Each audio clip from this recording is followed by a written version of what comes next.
that individuals are getting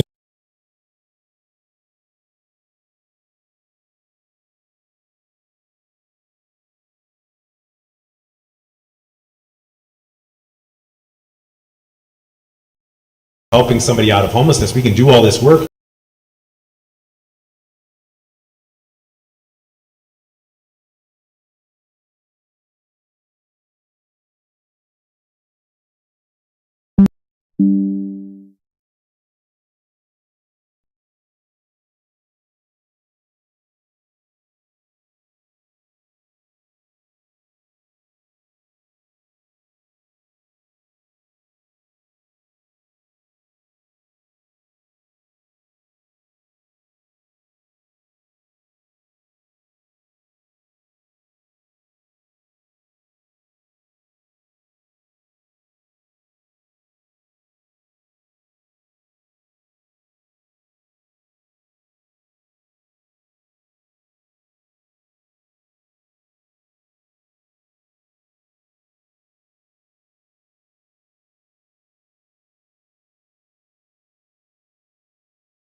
Original charge was.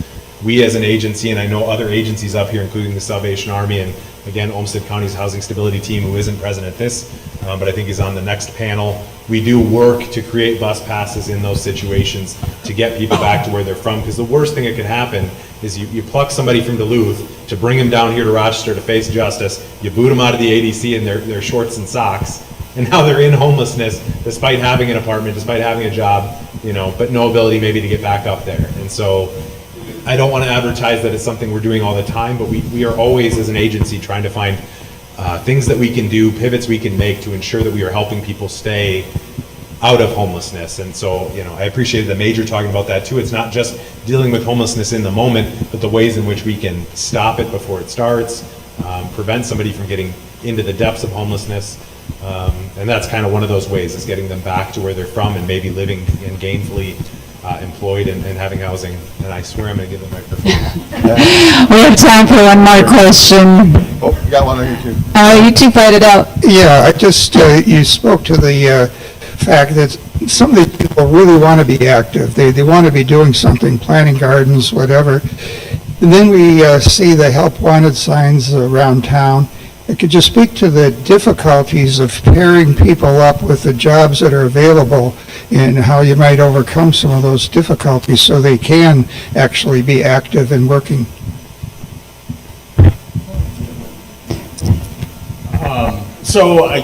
I guess I hear that same thing, but all these places are hiring. Why don't they just get a job? It's easier said than done. When you're talking about somebody that's experiencing homelessness that may not have a valid ID, may not have the proper paperwork needed to do orientation for a new job, so it's harder for them. And you know, when you're living with everything that you own in a bag, and if that bag is taken, stolen, or if it's damaged, you know, it's such a chore to find the basic paperwork in order to get a job. So I think that's one of the biggest things. There's also, I mean, at the Warming Center, we have several people that are currently working. You know, they want to work, and we support that as much as we can for those. So our program is that we don't reserve beds. It's first come, first serve. But if you're somebody that is working and you have a schedule printed up from your place of employment, we will reserve you a bed, because we want to support that person in whatever we can do to make sure that they're continuing to work. So we have a lot of people that want to work. It's just, you know, when it comes to the proper documentation, it's easier said than done just to go down to the courthouse and get it, but, you know, if you're not from Rochester, or if your birth certificate is in another state, it makes it difficult. Or if you're making minimum wage, I know that's an issue as well. You still can't afford it. And then also, like that, but also that, you know, the stigma of being down and addressed. What do you put down? You know, so we let our guest center does the same. We'll do the same. We'll do whatever we can. Salvation Army as well. That family promise. So, but it's not as easy as just going down to that store and get that home wanted sign and apply. I think there's other factors too. They don't vehicles, transportation, if they have to pay to get transportation, however, like those. A lot of times too, the jobs aren't there. They're few hours here and there. And so is it worth it trying to transport? You have to get a driver's license. A lot of people mentioned it. They don't have the proper ID. They don't have a driver's license. So there's multiple factors that remain obstacles, even though there might be opportunities available. I can think of a desk that we had. We're looking at 4 streets that walked every day. We had a person that biked all the way to North Menards from our center. So if there's an opportunity for somebody to work and they really want to, they will do it. Yeah, just to pick, it's such a multifaceted question. It's just not that easy. And I'm sort of repeating probably what they've said, but picture yourself being homeless. You have nowhere to shower.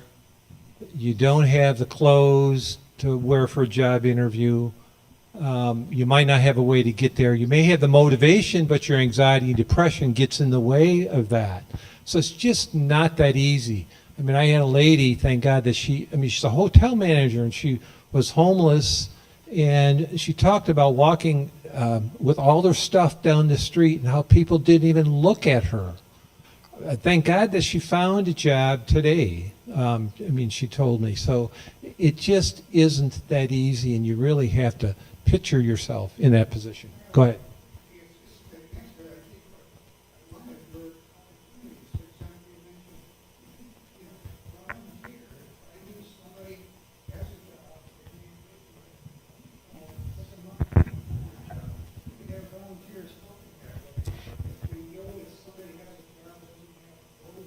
Yep. We have a community that is so willing to give. We have churches that have an abundance of parishioners who want to do. So here, as I wrap this up, here's what I'm going to say. As I look out into this crowd, I don't see anybody who I would think is homeless. My assumption is none of you are homeless, but you are here because you care about the issue and you want to see something done.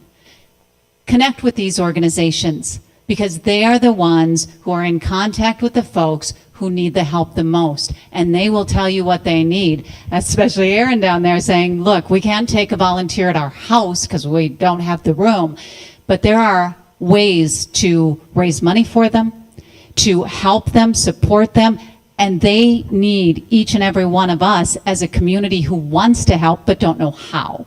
So we will thank our panelists.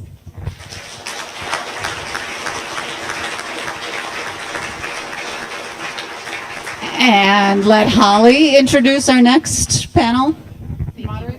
Thank you, Betsy.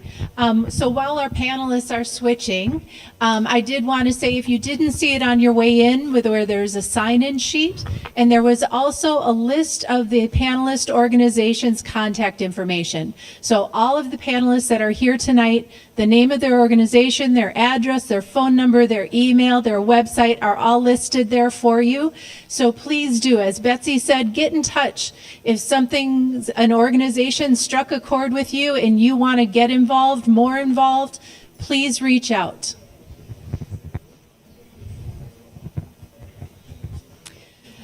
So, Brian, remind me your last name. Lipford is our moderator for our second panel, and I will turn it over to him. Great. Thanks so much.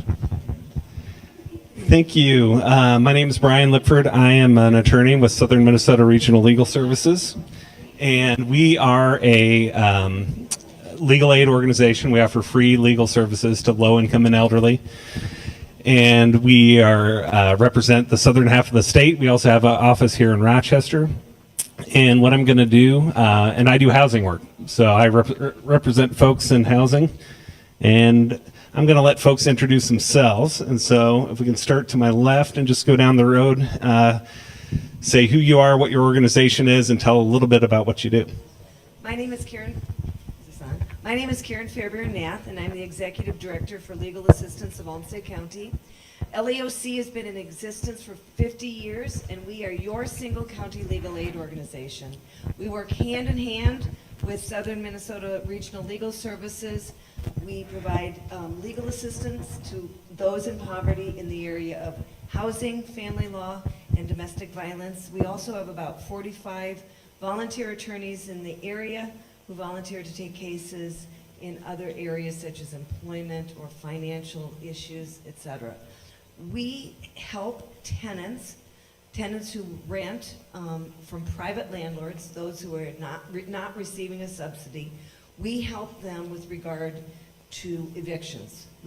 We along with LEOC, along with Southern Minnesota Regional Legal Services, started an eviction prevention clinic back in 2019. We have seen an escalation that we predicted, I think, when COVID came along. And we've seen an escalation in the number of evictions being filed every single week in Olmsted County.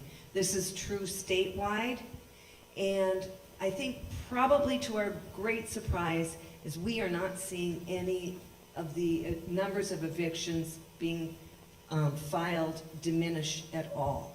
There is one statistic I just want to point out quickly, because when I was doing a little research for tonight, this number to me was startling. So these are numbers from the first 6 months of 2023.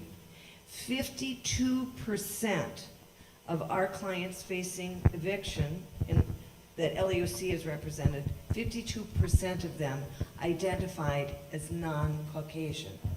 So we're clearly seeing our communities of color being hit much, much harder. So thank you very much for being here tonight, and I'll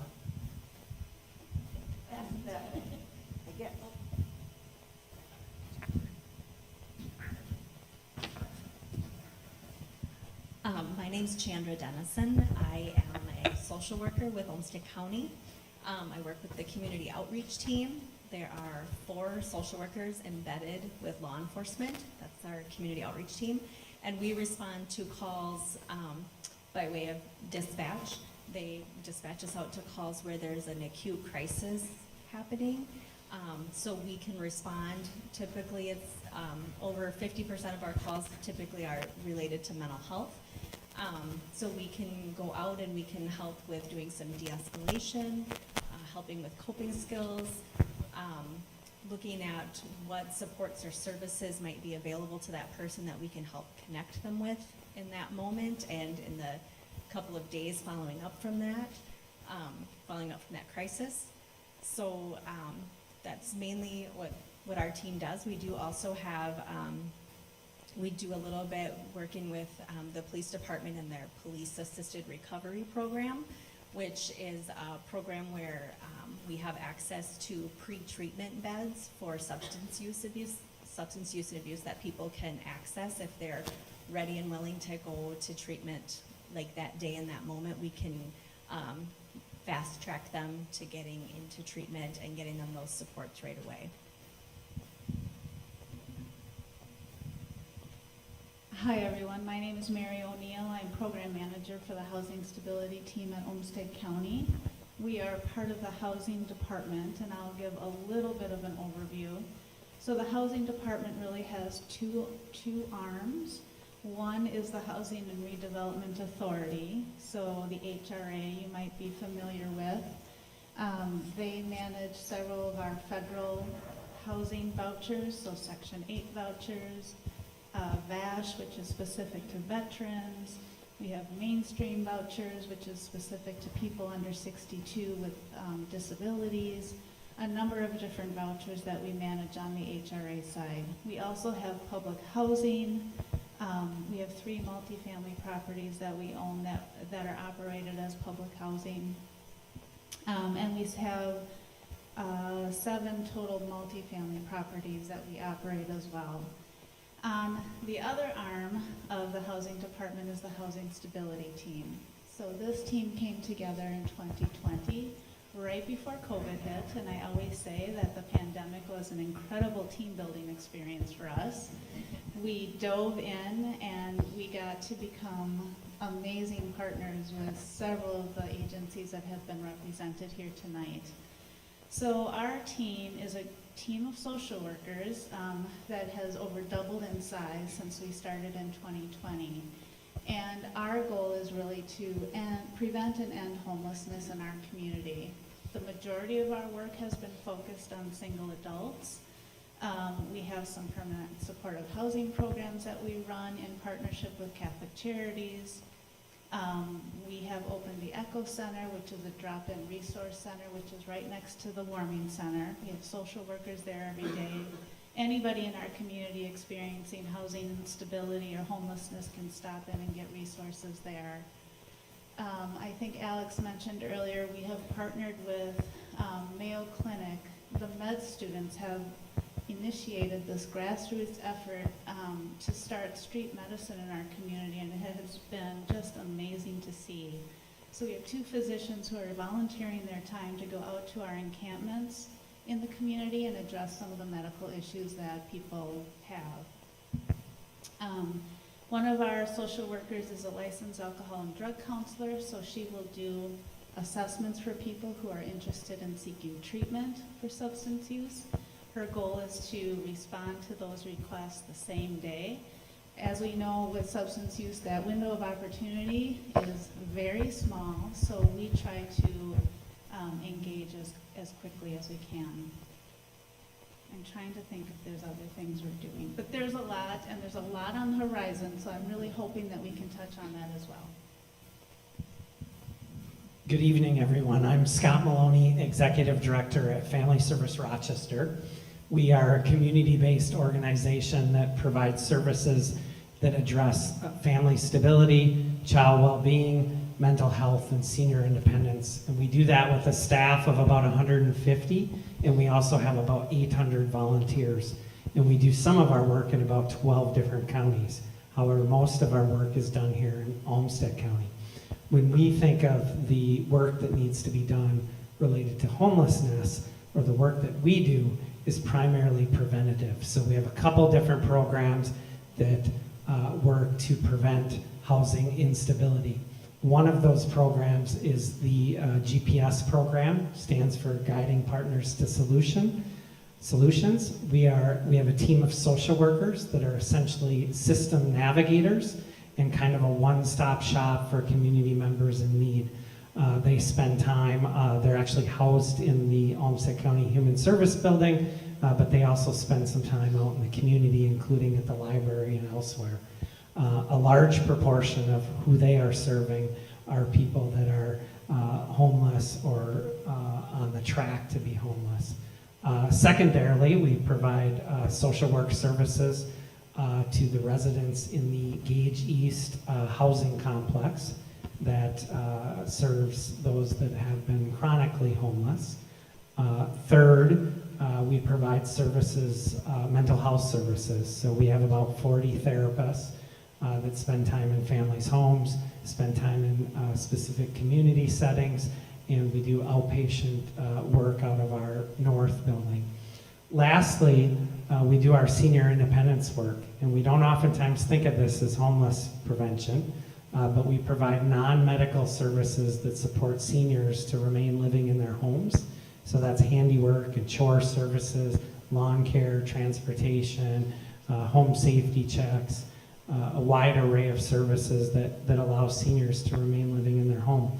Also under that umbrella of senior independence, we provide Meals on Wheels, which we often also don't think of as a homeless prevention service, but we deliver about 35,000 meals annually in Rochester for our Meals on Wheels program. And then since I'm talking about senior independence, I just want to share a statistic that I don't think gets enough attention. The state demographer would tell us that we're a few years away from seeing something that we've never seen in the history of the United States. And that is, we are going to have more people over the age of 65 in the United States than under the age of 18. And we've never seen that in the history of the United States. And so that's going to have some impacts, not only on homelessness, but other aspects of our community. Thank you. Hi, I'm Randy Callahan. I'm the Director of Community Supports at Three Rivers Community Action. As a community action agency, we work with the community partners to help address the root and causes of poverty. What my department does is housing, so we work along the entire spectrum from prevention to rapid rehousing, helping households that are doubled up or literally homeless find housing and keep them stabilized as well into permanent supportive housing. We also this year submitted some applications to MHFA to build affordable housing here in Rochester that we're hopeful will go through.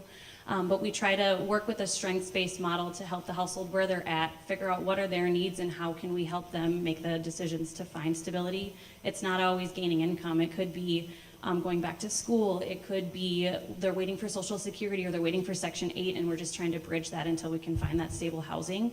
We also have operated some really quick startup programs, like due to the pandemic, we worked with the COVID Housing Assistance Program. We worked with Rent Help, and currently, I think most of you probably have seen that Walls gave $50 million to housing prevention. So we are one of the agencies that received the funding. We got $700,000, and in 2 weeks of referrals, that funding was designated. So the need is high, the need is real, and we're doing everything we can to help. My name is Christina Hamill. I'm with Catholic Charities Refugee Resettlement Program. So our program is a bit of a niche population, but we welcome the refugees that are designated overseas that have completed the process of refugee resettlement, and we welcome them. So we're literally the people on the ground at the airport welcoming them. That also means helping them secure housing, and that is why I'm part of this panel, is that being able to provide families that are coming in from instability and starting over is going to be critical, and that has changed significantly. I've been with the program for the last 15 years. We've been resettling refugees, I don't know if everybody knows this, 45 years in Rochester. So sometimes people think, oh, must be a newer thing, but no, we as a community, you all have been welcoming refugees in the community for the last 45 years. And so I've been doing that for 15 years, and I have seen a big change in housing. And I don't think what I would highlight would be anything different than everybody else is highlighting. But I do think as we talk about families and the different families that are welcome in this community, this is like a population that we would love to see be able to grow and have stable housing. And we're really seeing that as an obstacle as we move forward. Hello, everyone. Good evening. My name is Artise Thomas, and I'm the Executive Director of the Women's Shelter and Support Center here in Rochester. The Women's Shelter and Support Center is a domestic violence program serving about 10 counties in southeastern Minnesota. We provide an array of services across about 8 facilities here in Olmsted County. Those services include emergency shelter. I think everyone is pretty much aware that we operate an emergency shelter. In addition to that, though, we provide transitional housing services. We also have permanent apartments. Obviously, housing is a large piece of what we're doing and what we're assisting with in the community. We provide services to approximately 4,200 individuals in the course of a year. That is continuing to increase, as numerous individuals have mentioned on this panel and the last panel. We have seen a severe uptick in requests for services, a severe uptick in severe abusive incidents. So by the time individuals are reaching out to us, the abuse is already very severe. Just to kind of give you an idea, our funding prior to this year was leveled for 9 years. So for 9 years, we were not able to request any additional funding from our main funding source, which is the Office of Justice Programs. Just this year, we were permitted to ask for or request an increase in our funding. As you know, it can be very difficult to provide services without being able to request additional funding, even though we continuously see an increase, right, in the need for services. An increase in our utilities, we all feel that. An increase in our food costs, we all feel that. So in operating these programs, you have to be very creative, if you will, in order to be able to meet the needs of this community. This community is ever growing. I've been in the community for about 4 years now. I relocated here from Western PA, go Steelers, outside of Pittsburgh. And prior to coming here to Rochester, I was ED of a program in Harrisburg, PA, a culturally specific program. So we provided similar services to immigrant and refugee women and their children. And prior to that, I was at a program outside of Pittsburgh for about 18 years. So I've been doing this work for about 23 years. Time flies when you're having fun. And I'd have to say that this is probably the worst that I've seen in terms of domestic violence homicides and severe abusive incidents. And that is not unique to this area. It's nationwide. You know, I know you all watch the news and you see the violence that we're plagued with in this nation. So with that, we are heavily reliant upon the community, upon yourselves.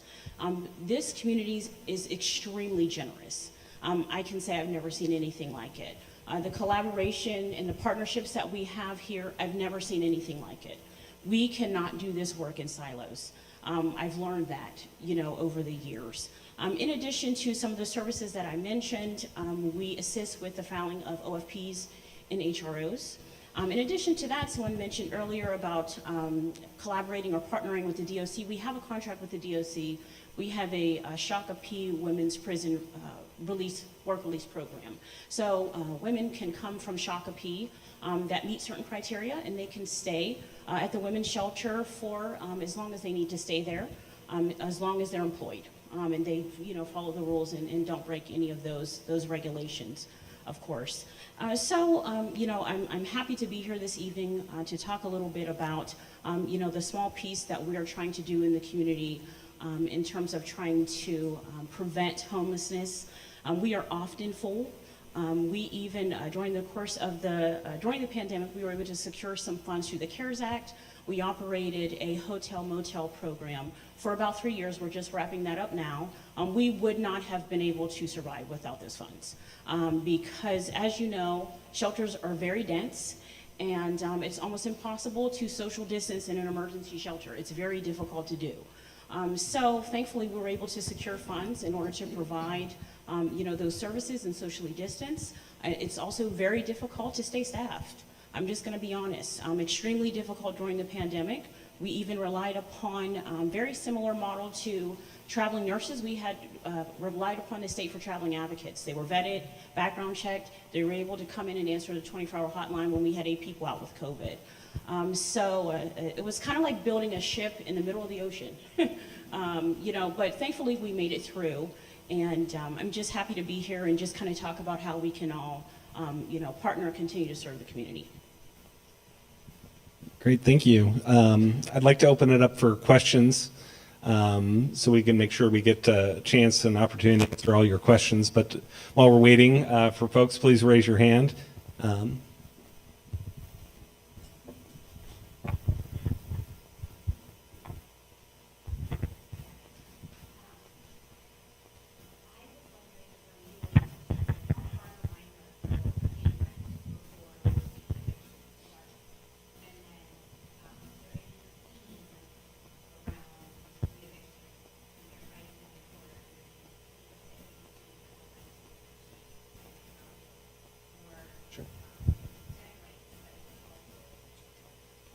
Yeah, thank you for the question. I think what we're seeing, I guess coming out of the pandemic, there was a moratorium for quite a while, but there was also rent help and a lot of resources there to help folks get caught up. What we've seen since the moratorium has ended and since the rent help program's gone by the wayside is landlords aren't being nearly as patient as they used to be. Received an increase in the number of evictions. I think you're saying 16% we've seen just for the first 6 months of this year. So I think the trends we see is landlords are a little quicker to file an eviction. They're maybe not being as patient because there isn't the program out there for the safety net. But I guess on the upside, what I'll say, and perhaps Three Rivers can comment on this, is there's a new law that's going into effect in January, and one of the requirements before a landlord can file an eviction is they're going to have to give a 14-day notice before they can file eviction. The current law is that you can file an eviction on the day rent is owed. You're 1 day late, you can file an eviction. Starting January 1, you're going to have to file a 14-day notice before you can get into court. And the hope is that will give the opportunity for folks to reach out to resources like Three Rivers to get a jump start so they don't have to pay court costs and that type of thing. So I don't know if Three Rivers can maybe comment on the new law and how that might affect you guys.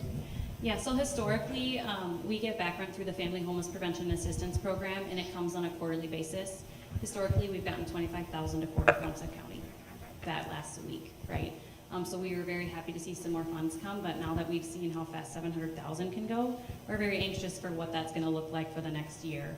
We did get a large increase for the new biennium, but again, if the need is there, we're not going to hoard it. We're going to get it out to the community when it's ready. Again, we're working with state and federal programs, so there is a little paperwork. We're always looking to make sure that we're having as minimal barriers as possible.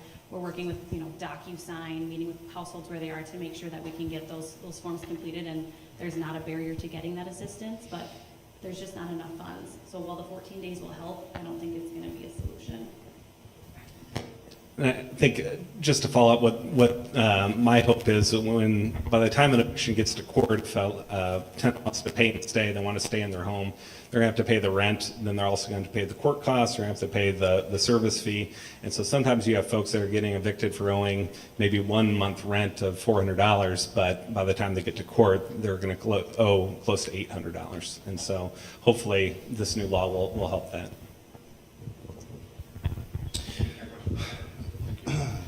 Thank you. So a lot of the work you good people do is catching people before they lose their housing. I'm trying to get some insight on what happens when the bottom has already fallen out for somebody and they no longer have a bed to sleep in. What are the absolute baseline rights of a person experiencing homelessness? Because to me, a good frontline intervention would be to just allow people to stay in one place so they have some stability and they can start to form intentional community. And we drive around town and it's like, oh, one day, oh, there's an encampment, and then 2 days later, oh, it's gone. And it's so frustrating. And I'd like to hear from some of the lawyers, because my understanding is that the United States Supreme Court has weighed in on this already. In the case of Martin v. Boise, hope someone has heard of that. If you can tell me if I'm crazy. Lots of cities have tried to ban public camping, and Rochester wants to be one of them. But they're not even waiting to pass that law. They're sweeping them up now. And how are we letting this happen? So that's, I guess I can weigh in on that, and I'll let other folks as well. I think one of the good things is we heard from the previous panel that a lot of the service providers are out there. Obviously, the need is greater than what we can provide. But what I share your concern is what we're doing is essentially criminalizing poverty. And you've got folks that have no place to go. And it's very concerning when you have a situation where you're attempting to criminalize the fact that someone doesn't have enough money to put a roof over their head. So I share your concern. I don't think there's really any easy answer to that other than hopefully strengthening the programs and the availability of the emergency shelters, the types of programs that we have up here. The only thing I'd add to that is, we define this community. We define the strength and the overall health of this community by what we do or what we don't do. I agree with what Brian said in terms of criminalizing poverty and the problem that when a person moves into housing stability and everything spirals down. So we either get to move ourselves and every individual in this community forward or not.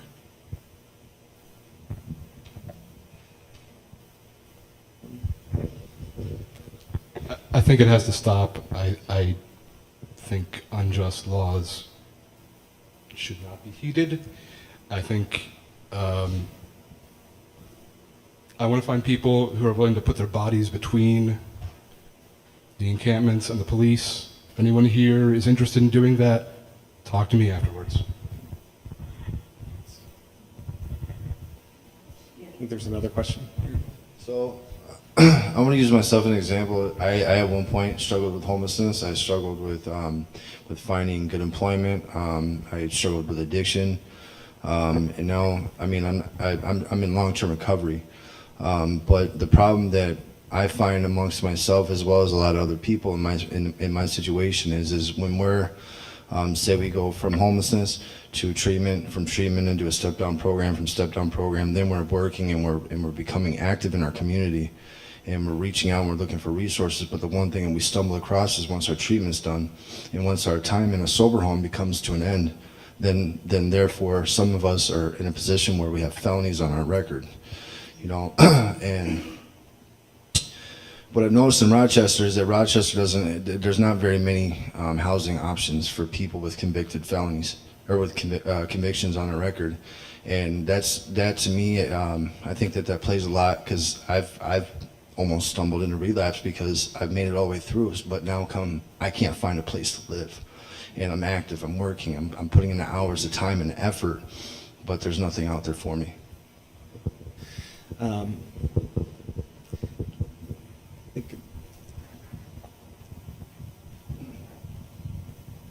I would agree that continues to be a major issue in our community. I would say that at Olmsted County, we try to engage with landlords who are willing and care about the community and willing to give people a chance. So we certainly do that. If there are any private landlords in the audience tonight, I'd be happy to talk with you. If you want to serve some folks who are maybe in a position like yours and are on the right path to recovery and maybe need that break. What we do know about homelessness is, and I think it was stressed in the first panel, is that you really can't focus on anything other than being homeless. And that isn't good for anyone. Tim did a nice job of trying to describe what it might be like for somebody who's homeless. Now you add in carrying your belongings everywhere you go. Now you add in various traumatic experiences you've had as a young person or even as an adult. It's just so complicated. So we do try to implore landlords to reach out to us at Olmsted County Housing, and we have multiple programs. We would definitely send you some folks who are in a position in recovery and are willing to maybe take that next step. I wanted to ask a question about affordable housing, because I drive around Rochester and I see huge apartment complexes going up. There's a one-bedroom apartment for $1,600 a month. I couldn't afford that, and I have a job with insurance and a family. I couldn't afford $1,600 a month. That's more than what a lot of people pay for a mortgage. So what would you say people here can do to encourage the county, encourage the city? I mean, people need to make money, right? Landlords, they go into that's their job. But what can people here do to encourage their lawmakers, encourage their community in general? Because we are a community. What can we do as a community to change that cycle of new housing going up, everything being, or even like what they were saying in the other panel, old housing being revamped and being outpriced for people? Great question. And before this evening's meeting, we did a lot of talk about affordable housing. So I don't know if anyone particularly wants to weigh in, but as far as what the greatest need and what can be done, but I can certainly say it's something that everyone here on this panel agrees. When we polled kind of what the greatest need was, it came up with affordable housing being the biggest issue. And as far as what can be done, I think there's certain tools that that governments have in order with tax increment financing and how they dole those out. They can be proactive about that and decide who they give those tax credits to. And so I think that's something that you can encourage, is that when we are giving tax breaks to build properties, make sure that it is affordable. I don't know if any folks have other thoughts on that. So Minnesota Housing does put out housing infrastructure bonds every year, and we had, you might know Randy, I think there were 7 applications for our community that went in for that. So that is funding to build affordable housing. Three Rivers has submitted 2 projects themselves. The HRA has submitted a project for senior housing, low-income senior housing. So that is an unprecedented number from our community that submitted these applications. So there is affordable housing going up. It may not be quite as visible as some of the luxury buildings that we see popping up around, but there is affordable housing. I would also say that the legislature passed some significant funding for state rental assistance this legislature, so we are waiting to hear what exactly that means for our community. That's going to look just like a housing choice voucher or a Section 8 voucher. We just don't know how many that means for Rochester or Olmsted County. So we're waiting to hear on that. So there was some pretty significant funding that was passed. Also some funding for new homeowners and BIPOC-owned homeowners. So there's funding out there that was passed with the legislature. It's going to take time to kind of trickle down. But I am hopeful. I think Olmsted County, we are working on developing programs that will build some new affordable housing in our community. Kind of that lower cost new home that you don't typically see built in new construction currently.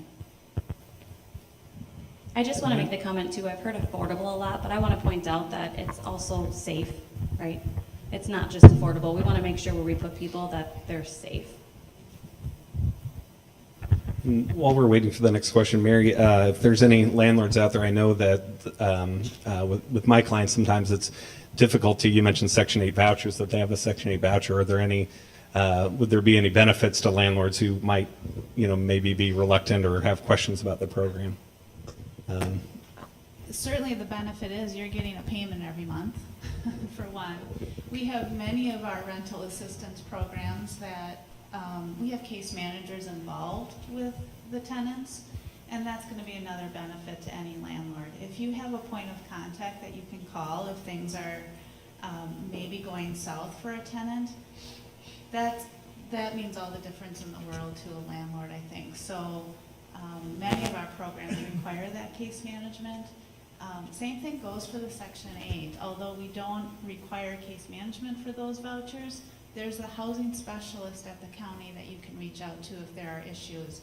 And they're right next door to me, so if there's a social service issue going on, they can connect with me and our team, and then we can even get involved. I would love to see landlords reaching out to us before there becomes a significant problem, so that we can intervene and get in on that prevention as opposed to reacting and having 20 evictions every week in court. Yeah, me too.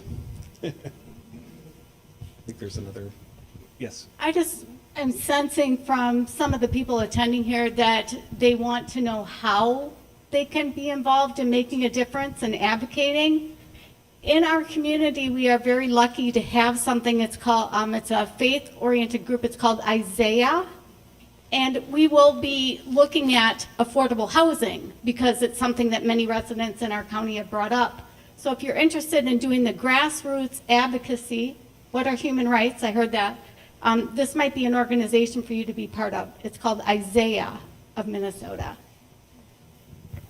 I would also recommend you reach out to your elected council members, city council members, and county board members. You elected them to make decisions for our community. So I would recommend you reach out. Voice your concerns, voice your ideas. We're looking for solutions too. None of us have the answer up here on this panel. So I love the idea of having volunteers at the ready when somebody needs to get to an appointment or a job interview. I would love to talk to you and let's see how we can get something like that started. So open to ideas and suggestions. Yeah, just the irony of that. Three Rivers Community Action recently moved offices because where we were located is being torn down to build high-end apartments.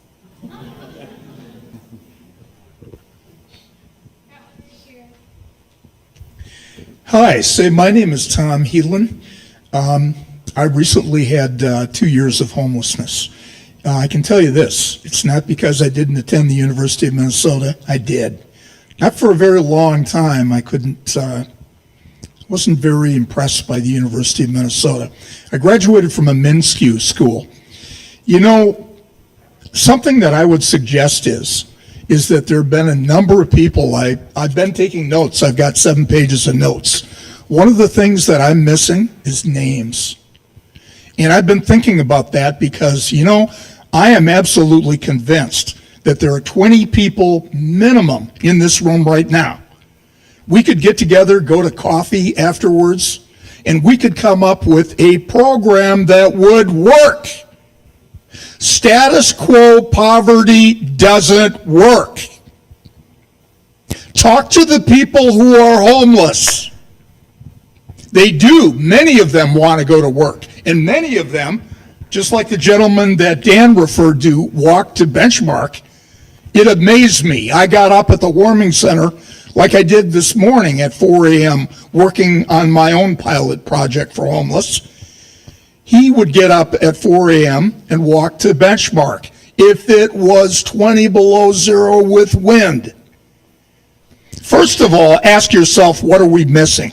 One of the things we're missing, do you see any recent homeless on either panels? None.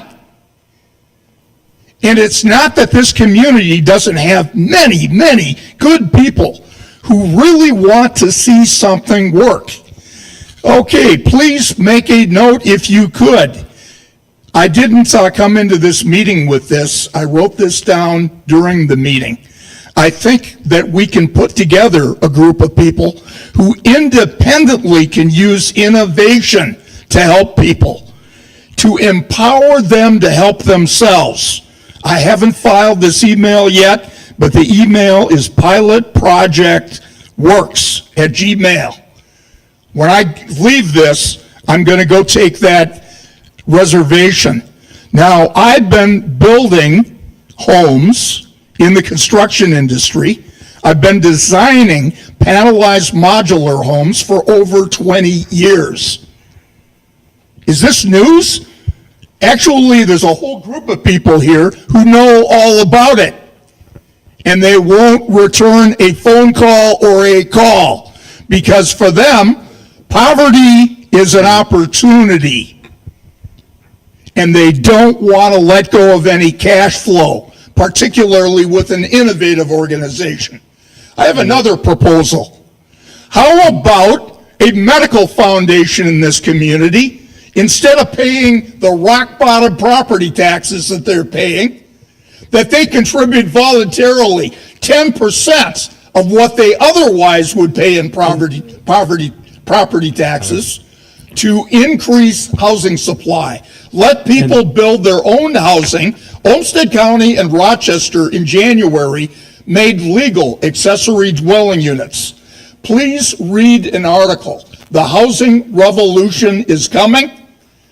That isn't a solution for everybody that's homeless, but it could be a huge opportunity for many. And status quo poverty and status quo low-income housing isn't doing it. We have predatory low-income housing organizations in this community that have been killing people. And what has the community done about it? They've swept it under the rug. It's worse than a shame. It's illegal. Thank you for your time. One more question. Okay, and this will have to be the last one because we have a hard stop at 8:15. So my question is directly to the executive director at the women's shelter. So my name is Ryan, and when I was a child, I actually received services from the women's shelter, and which I'm greatly thankful for that. And many people don't know this, but the women's shelter isn't just for women; it's for adolescent youth and females. So I just want to thank you. And so how can we, as people who have received services from you guys, pay it forward to help somebody else? I'm so glad to hear that. My heart is always warmed by survivor stories. And I'm glad you mentioned, because I failed to mention, that the women's shelter, we do provide services to everyone. I am working on a name change. I'm, still kind of massaging my board. But I don't feel as though, because it's not, that the name is inclusive. We provide services to everyone. After arriving at the women's shelter, it was very important to me that our paperwork and our intake processes are inclusive, so individuals feel safe identifying possibly who the perpetrator is, and not feeling any shame associated with being in a same-sex relationship. Or whatever the case may be. But in respect, in answer to your question, we love to have survivor involvement in our services. We would love to have you as a volunteer. We allow volunteers after their training has been completed to kind of find what works for them, to find their niche. We have volunteers that come and stuff envelopes. We have volunteers that come to events such as this and will, table a booth. So wherever your interests lie, we have some volunteers that just assist us with graphic design because we pretty much all suck at that. So if you're good at that, we'd love to have you. But please reach out to us. We'd love to have you. Thank you. And thank you to everyone here for your interest and for showing up. Unfortunately, we do have to end, but thank you to the panelists. And yes, we'll bring it to a close. Thank you.